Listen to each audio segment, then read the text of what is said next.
Very funny.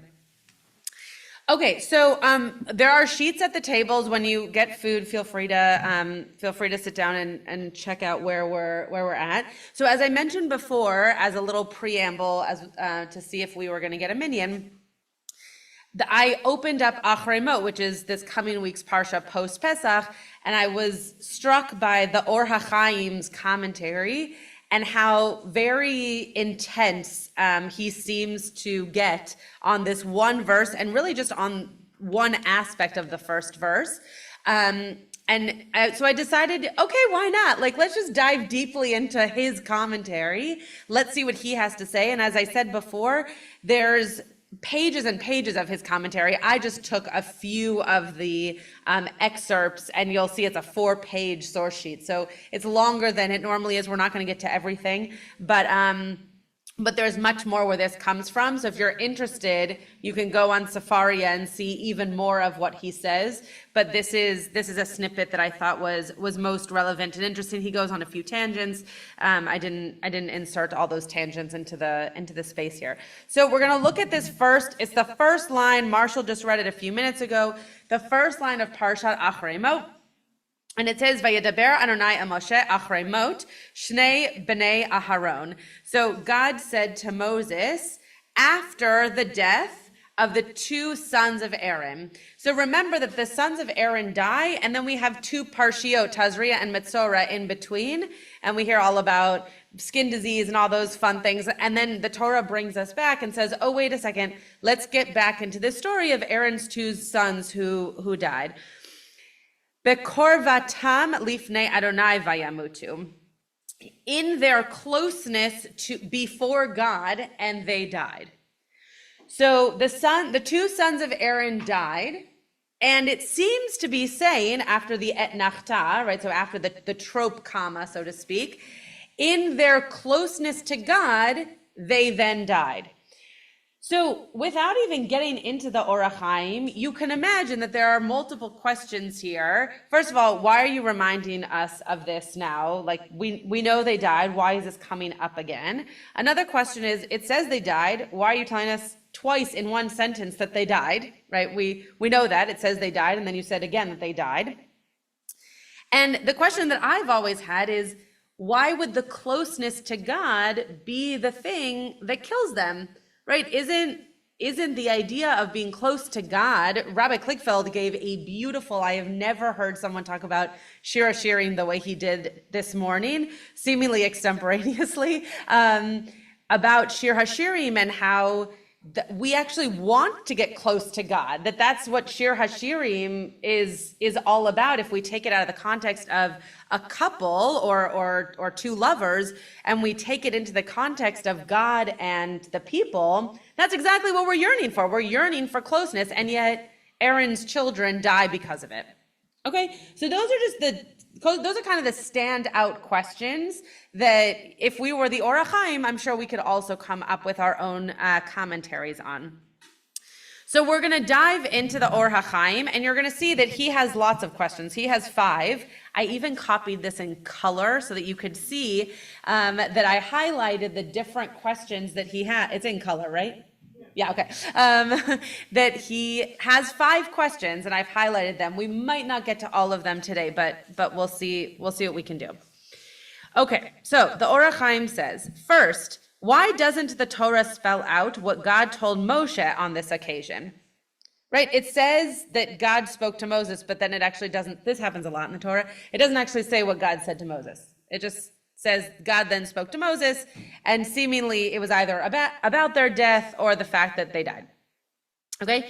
Secondly, why did the Torah have to add that this communication occurred after the death of 2 of Aaron's sons? What bearing does that have on the content of God's message? Right? Why do we need to know that God approached Moshe after Aaron's sons, his nephews, died? Why couldn't the Torah just open up and say God spoke to Moshe? Right? Why go back to Parshiot to remind us that this is the moment that God is now speaking to Moshe? Thirdly, why did the Torah have to add the words Bekorvotam lifnei Adonai vayamutu? In their closeness to the presence of God, they then died.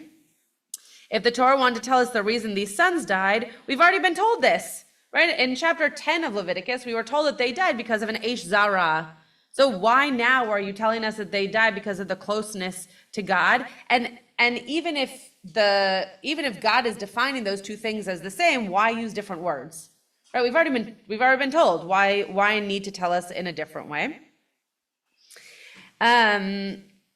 Fourthly, the purple did not come out as well. Sorry. Fourthly, at the end of thirdly, it comes up with this question that is, there's one of the things that I said a few minutes ago. What is so terrible about wanting to come close to the presence of God, right?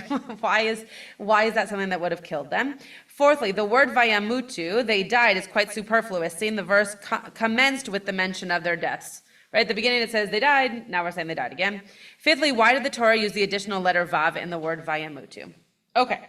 So those are the HaHayim's 5 questions on, 12 words or however many words are here, right? He has a lot to say. So we're going to go straight into this. I didn't give you the Hebrew because it was an 8-page source sheet, but there is Hebrew, and if you're interested in it, go onto Safaria and find it. I didn't want you to have too much paper in your hands. Okay. It appears that the Torah tries to tell us that God warned Moshe not to think that seeing that he was closer to the kingdom of heaven and at home in God's palace, that he could enter the sanctuary at will. Okay, so this is answering this question of why in this moment was Moshe told in kind of context of Aaron's children's death. And you'll see why in a second. Even though God addressed this command to Aaron, Moshe was not to think that he was not included in this restriction, because the Torah itself testifies that Moshe's prophecy was superior to that of Aaron.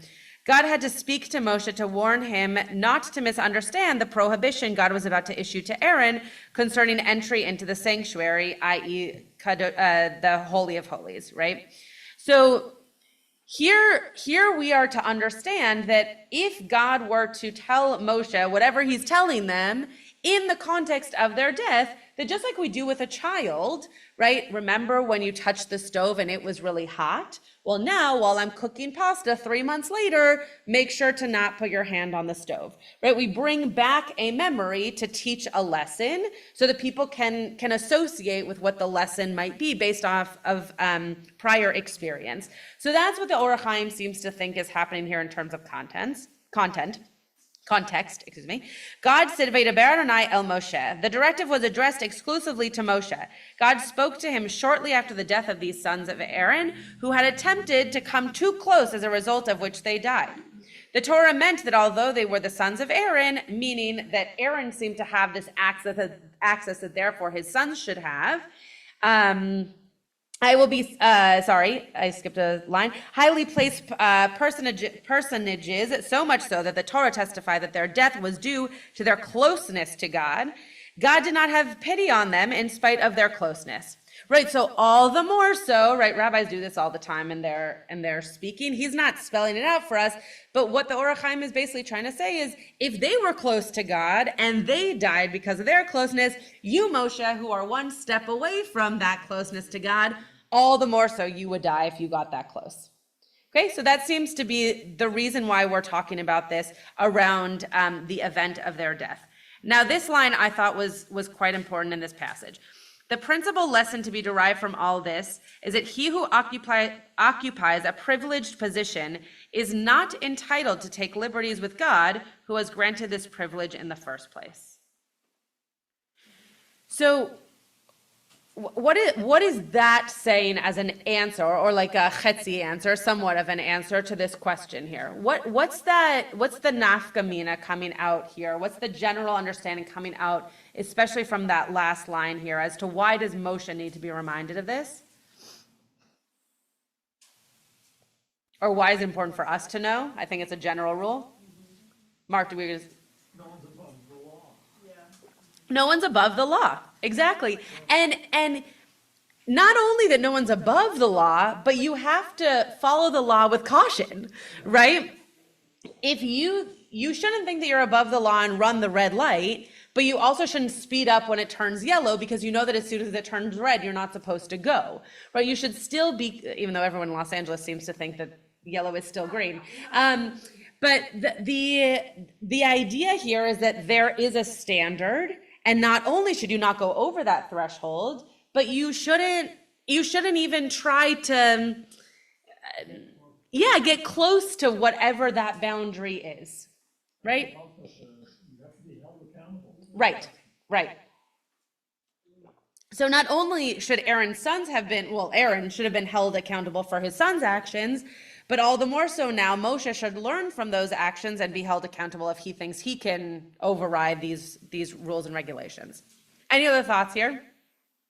I know we're going through this much faster than I normally would, but yeah, Paula. Doing the fence around the, Yes, totally, totally. like, okay, let's not even tempt ourselves with that, so Sure. we're not gonna carry money, so we're not tempted to stay. Great. So Paula's talking about a rule that we hear mostly when we're talking about things like kashrut or Shabbat or laws that have specific boundaries to them, but we take it one step further and we put there's a phrase in Hebrew that says we put a fence around the law, right? We actually surround the law in something with even more boundary so that you can't even cross into it by accident, right? It's why in just a few minutes, well, actually not in a few minutes ago, we could have been done with Shabbat, right? That the sun set, but we actually need to wait until it's pitch black and there are stars because we don't want to, by accident, end Shabbat too early, right? Or Paula gave the example of carrying money. The carrying of the money is not such a big deal, except for that we've created this boundary such that if you carry money, you might then be tempted to actually use that money, which could lead to mixed dancing, right? Yeah, Hannah. We don't actually know. It's a really good question. When it first comes up that they died, lots of the rabbis talk about how old they might have been and wasn't an appropriate punishment for them. Should the punishment have really been Aaron's as the parent? It's a great question. Like we assume that they were old enough to know what they were doing in terms of the approach of the space that they were entering into. I have no way of knowing, but we don't think they were babies, but we also don't think that they were grown adults. But were they more enthusiastic than a regular parishioner than Aaron himself? More enthusiastic in what way?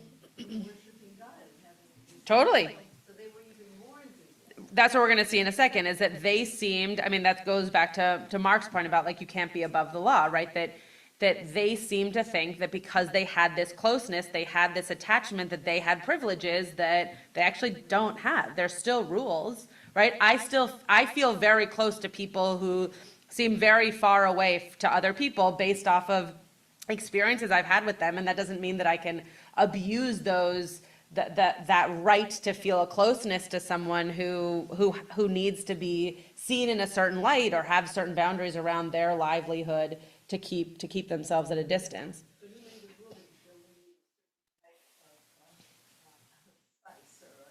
Oh, so that's a difference. That's back when we were told that they were killed by an Eish Zara. Now we're dealing with something different, which is that they really had this closeness that brought them in, which killed them. There might be commentaries on that. I just don't have them in front of me, so I don't know. But yeah, they might have just understood differently what it meant to. I have a very good example. I'll try to make this generic. A family member of mine is connected to a famous actress, and therefore that famous actress is someone who I've known for a very long time and know in a very different context than other people on the street when they're around her. And yet I don't, just because I have this person's cell phone number, for example, doesn't mean that any time that I need to spruce up a program at Temple Beth or, want something to happen that might drum up some attention, that I'm going to text that person. That would be an abuse of that relationship, right? So I know that God's not a famous actress, but the idea here being that if you have a closeness to somebody that there should still be boundaries around, that you shouldn't step over those boundaries like his sons did in bringing whatever incense they brought or in feeling too close to then overstep. Yeah, they were killed. Okay, so let's go to the next piece here. Another aspect of the word bekorvatam may be that these people were closer to God than anyone, right? We've kind of already established that they at least think that. Had Moshe been closer to God than Nadav and Avihu, God should have demonstrated the lesson of bekorvei akadesh, I think. Bekrovai? Oh, okay. By punishing Moses for some minor infraction he was guilty of. If God chose Nadav and Avihu instead to demonstrate this principle, they must have been the people closest to God at that time. So this is one of these theological principles that I'm not always super excited to think about too deeply, because basically what is being said here is that because God felt so close to them, the punishment could be that dire. Right? The punishment could be extreme, because if God felt that close, well, God is an extreme entity, and therefore the punishment could be extreme. But if Moshe had well, it actually doesn't even say this, but I guess I'm claiming if Moshe had done something similar to this, then Moshe would have been the one who was punished. Perhaps God explained all of this to Moshe on the occasion so that afterwards Moshe said to Aaron, this is what God has said to say, I will be sanctified by those who are close to me. Oh, sorry, that's where it came from. Thanks, Stevie. We would then have to assume that the content of God's communication in this verse that we're looking at was said to Moshe immediately after the death of Nadav and Avihu. The fact that their deaths had been reported earlier does not matter, as we have a principle that the Torah is not bound to report events in chronological order. So what they're saying here is that based off of something that came earlier in the Torah, that what we're actually hearing now potentially explains that which came earlier, and then he's just reminding us that there's nothing early or late in the Torah. It's just all stuff that we should learn, and that there is something to learn here based off of those who I feel sanctified to or feel sanctified by me are therefore going to feel close to me. I'm just going to keep going, though feel free to make a comment in just a second. I'm going to just keep going and then pause, and if people have questions, you can ask them, or we're not going to go through the rest of this completely. I'm going to go to the line that I underlined here in the next section. The death of Aaron's sons was due to their having entered the sanctuary on the way to the Holy of Holies without permission. So there was some kind of rule that they broke. Right. However, they had access to the Holy of Holies, right? Which you already need to have a certain type of closeness to have that access. So they had access, but they still had rules, to go back to this idea of like, there's always going to be a boundary. While it is true that in Parshat Shmini, the reason for their deaths given is this strange fire, our verse teaches that they would have been guilty of death for merely entering the Holy of Holies, even if they had not brought the strange fire into the sanctuary. The Torah stressed the word vayamutu, they died, so that we should not think that Nadav and Avihu succeeded to carry out their intention to enter the Holy of Holies. They died before they could carry out their intention. So this is bringing a whole other dimension to this, which is maybe there was some kind of strange fire, but the HaHayim believes that it wasn't even necessarily put to use yet, but rather that intentionality of doing something that they were not supposed to do, God knowing that and then punishing them for that. That's, to me, even more disturbing, right? That there was an inclination in their minds that they might do something, not even an action that was yet performed, and yet they had such, some would say, the worst of all punishments. Their lives were ended. The Torah is at pains to let us know this in the event a person would be willing to enter the Holy of Holies, even at the cost of their life. So now this kind of smooths it out a little bit, right? That like you might be willing to do something that is so important to you, even if you know it might cost you your life. Right? Because you feel close enough to that experience, you feel close enough to whatever kind of opportunity that is given to you. There were people who left anywhere, but America specifically are the people that I know, to go fight on October 8th in Israel, not knowing what was going to happen to them because they felt strongly, right? So it seems what the HaHayim believes here is that it wasn't just that there was an intention, it was that there was knowledge that there could be punishment, and they still wanted to enter in. We are warned here that the effort would be futile, as God would not allow such a person to realize their intention. The Torah does not warn us about this because it presumes a criminal intent by someone who insists on entering the Holy of Holies. So the HaHayim is still kind of digging at the sons a little bit by saying, if they wanted to enter, they had what? Like a premeditated lesson. Exactly. Yeah. Right. They had a premeditated reason, or they had what's the word I'm looking for? They had a preconceived notion as to what was going to happen, and they didn't care. And the HaHayim seems to think that it was not a good one. They weren't entering for the right reasons. I can't think of the eloquent term for that right this second, but it'll come to me. On the contrary, the assumption is that such an attempt would be prompted by the religious fervor of the individual. Now, this I actually think is something that we see all the time. And again, if we had more time, I would ask for examples around this. We see this all the time in any kind of extremism, in any religion. We see people doing things in the name of that religion. Again, I'm not singling out any religion. It happens in ours as well. Doing something to an extreme because they think that religious experience is going to kind of cloud any type of punishment that might come for the extremism that they're putting out into the world, or for the action that they are taking in the name of that religion, right? It seems that the HaHayim thought that they were doing that they were in the name of their religiosity or their spiritual closeness or whatever it was. They were doing something that they knew there might be a punishment for. Maybe they believed there wouldn't be because they were too close to God, who knows? But they were doing something in the name of their religion that could have a terrible outcome, and did. Yeah. Isn't there a midrash that the commission they were talking about drinking before the two sons died, and there's midrash that say went in there with Yeah. drunk, and it was like being drunk. Yeah, I don't know if it's a midrash or a commentary, but yes. Yeah. Right, that they might have some kind of illicit behavior that led them to make this mistake, I guess you could call it, to take this action in a way that was not their full ideal selves, but rather.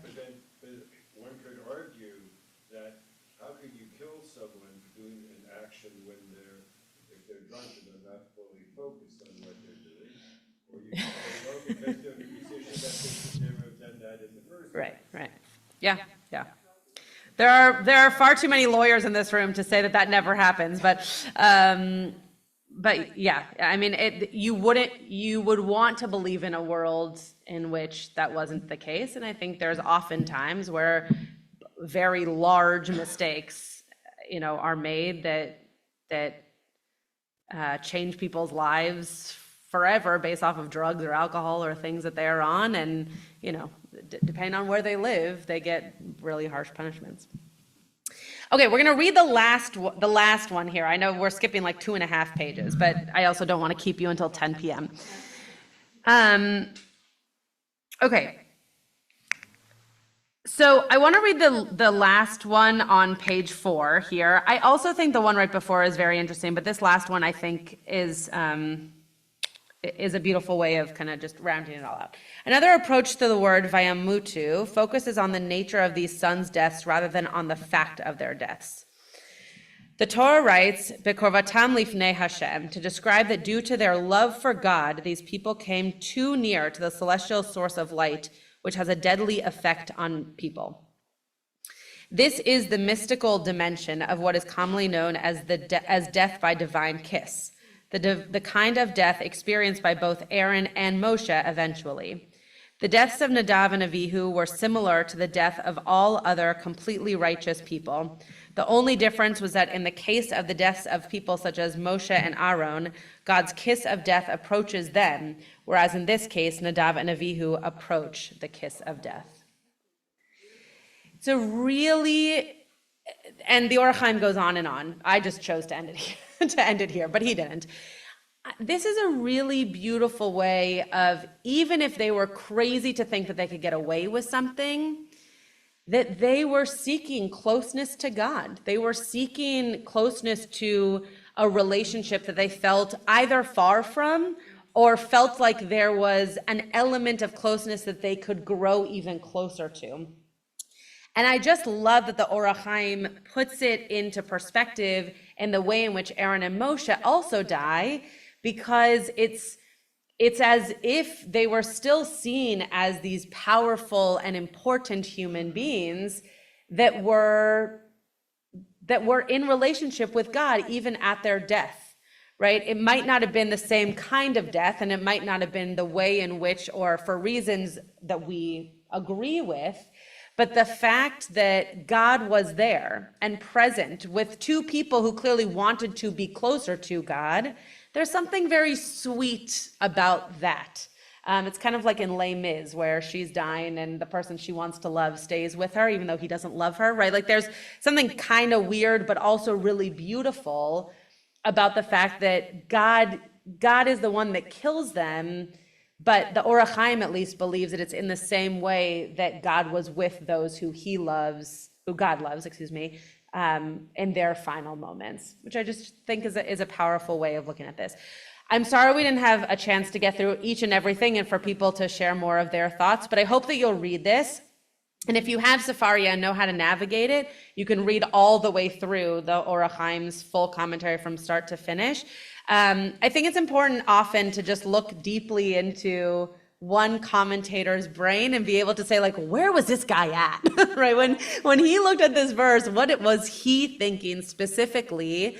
Usually we kind of see a plethora of thoughts all across centuries and geographical spaces, but this is one guy who sat down and wrote about one verse and really 3 words to tell us what he thought. So I thought that was a fascinating way of getting into this parsha this week.